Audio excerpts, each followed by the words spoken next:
sitting across the park pretending disinterest, though he couldn't have been more obvious. Perhaps that was his intention. Intimidation. If so, it was working. Feigning difficulty, Kelly pushed herself up by one arm, supporting her stomach with the other.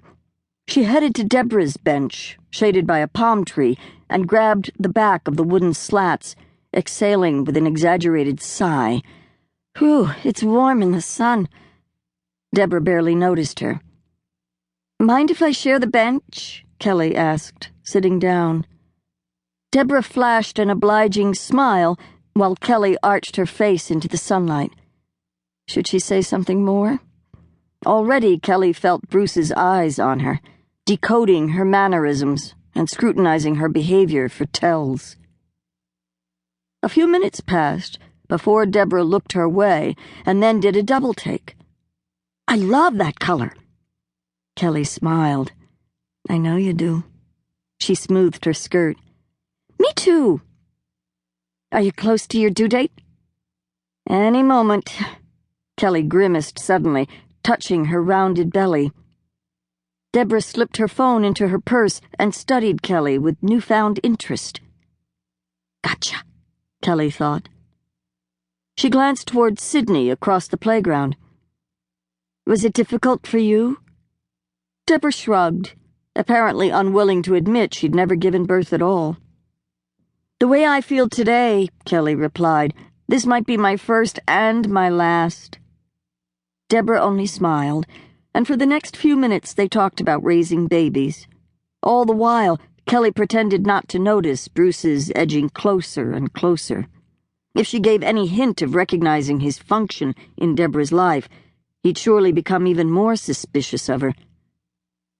Despite her rising anxiety, Kelly proceeded with her plan, skillfully leading Deborah through her carefully prepared trap door. Kelly's one-time supposed profession as a magician's assistant, and as hokey as that might have seemed, it always worked.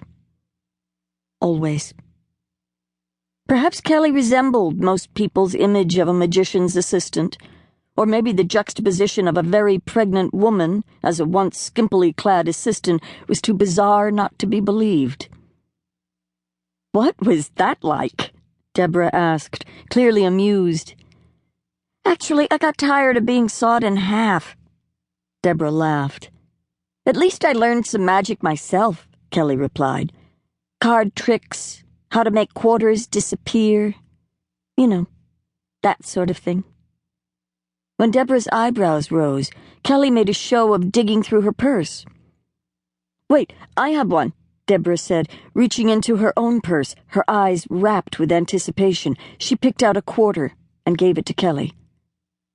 Bruce's lips froze in a scowl. He stepped a few yards closer. Any nearer and he would be breathing down their collective necks. Kelly could imagine his wolf-like eyes behind the shades, glaring at her, ready to pounce at the first sign of trouble. Kelly maneuvered the quarter between her fingers, back and forth, a trick that had taken 6 months to learn. Then, voila, she promptly made it disappear.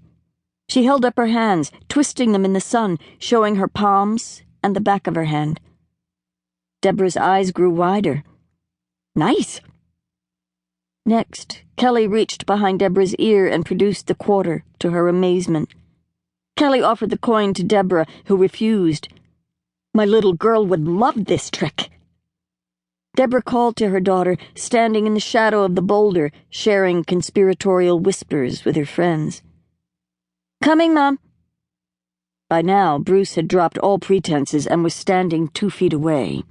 He leaned over and whispered in Deborah's ear, undoubtedly concerned about the strange woman.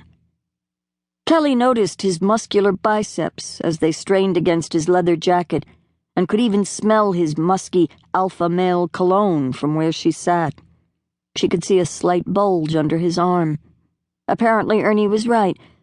Bruce never left home without his Glock. Seemingly annoyed, Deborah waved him off. Reluctantly, Bruce took a few steps back, but continued his iron stare in Kelly's direction. Deborah